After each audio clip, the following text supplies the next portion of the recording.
Morning students of class 4। तो बच्चों, हम जो है हिंदी व्याकरण पढ़ रहे थे। इसमें मैंने आप लोग को पिछली बार चैप्टर 3 पढ़ाया था शब्द, और आज हम क्या करेंगे, उसके बुक का क्वेश्चन कंप्लीट करेंगे। तो आप लोग अपने बुक्स में पेज नंबर 17 को ओपन कर लीजिए और बुक में ही आप इसे कंप्लीट कीजिएगा। क्वेश्चन 1 है, सही उत्तर पर सही का चिन्ह लगाइए। कहा है, हिंदी भाषा में शब्दों को कितने आधारों पर बांटा गया है? कितने आधारों पर? 4। कहा है, उत्पत्ति के आधार पर शब्द कितने प्रकार के होते हैं? 4 प्रकार के होते हैं उत्पत्ति के आधार पर। कहा है, विकारी एवं अविकारी शब्द कितने कितने प्रकार के होते हैं? 4। प्रश्न संख्या 2 है, दाई और वर्ग में दिए गए शब्दों में से उचित शब्द छांटकर रिक्त स्थान भरिए। इसमें देखिए आप लोग के जो है एक ऑप्शन में दिए गए हैं, इस साइड है वो मैं आपको दिखाती हूँ। पहला हम देख लेते हैं, क्या है, ऐसे शब्द जिनका कोई ना कोई अर्थ अवश्य होता है डैश कहलाते हैं। वो क्या कहलाते हैं? सार्थक शब्द। है, ऐसे शब्द जिनका कोई डैश नहीं होता है निरर्थक शब्द कहलाते हैं। निरर्थक शब्द किसे कहते हैं? जिसका अर्थ नहीं होता है।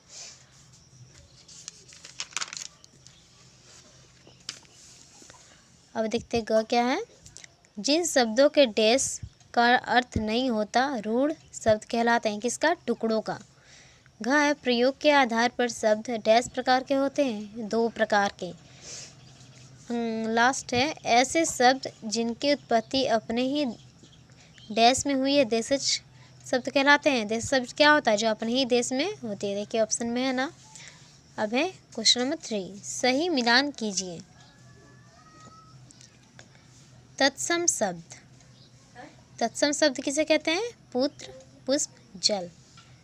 है, तद्भव शब्द क्या है? दंत, दांत, आम्र, आम, हस्त, हाथ। है, देशज शब्द गुड़िया, कटोरा, खिचड़ी। विदेशी शब्द क्या है? मास्टर, मुफ्त, चम्मच। अविकारी शब्द क्या क्या है? अब और ऊपर। तो आप लोग क्या कीजिएगा बच्चों, इसे आप मिलाने की जगह आप क्या कीजिएगा, इसके जो आंसर है आप उसके बगल में आप इसे लिखिएगा। ओके स्टूडेंट्स, वैसे आपको समझ में भी आसानी होगी। जैसे कहा है तद्भव तत्सम शब्द, तो इसके ऊपर में ही आप क्या लिखिएगा? 5वां, पुत्र, पुष्प, जल। ओके। अब क्वेश्चन नंबर 4 है, सही वाक्यों के सामने सही और गलत वाक्यों के सामने गलत का चिन्ह लगा। सही वाक्यों के सामने सही और गलत वाक्यों के सामने गलत का चिन्ह लगाइए। क्या है, वर्णों के मेल से शब्द नहीं बनते हैं। ये क्या है? गलत है। क्या है, वर्णों के सार्थक समूह को ही वर्ण कहते हैं। गलत। गए, अर्थ के आधार पर शब्द के 2 भेद हैं। सही। गए, अविकारी शब्दों को अव्यय भी कहते हैं। क्या कहते हैं? ये अवयव कहते हैं। सही। विदेशी भाषाओं के वे शब्द जो हिंदी में प्रयोग किए जाते हैं उन्हें विदेशी शब्द कहते हैं। सही। अब क्वेश्चन 5 देखिए आप लोग, निम्नलिखित शब्दों में से तत्सम, तद्भव और विदेशी शब्द चुनकर उचित स्थान पर लिखिए। इसमें देखिए आपके ऑप्शन में दिए गए हैं, इसे तत्सम शब्द कौन सा है? तद्भव और विदेशी। आप उसे समझिए और यहाँ पे आप इसे कंप्लीट कीजिएगा खुद से। क्वेश्चन नंबर 6 देखिए, निम्नलिखित तत्सम शब्दों के तद्भव रूप लिखिए। ये क्या है? तत्सम शब्द है, इसका तद्भव रूप आप लोग को लिखना है। अग्नि का आग, मित्र का मीत, सूर्य का सूरज, धृत का घी, कार्य का कारज, दधि का दही, चंद्रमा का चांद, दंत का दांत, रात्रि का रात, आम्र का आम। तो बच्चों, आज हम जो है यहीं तक कंप्लीट करते हैं। ओके, और नेक्स्ट वीडियो में हम इसका आगे क्वेश्चन जो है कंप्लीट करेंगे।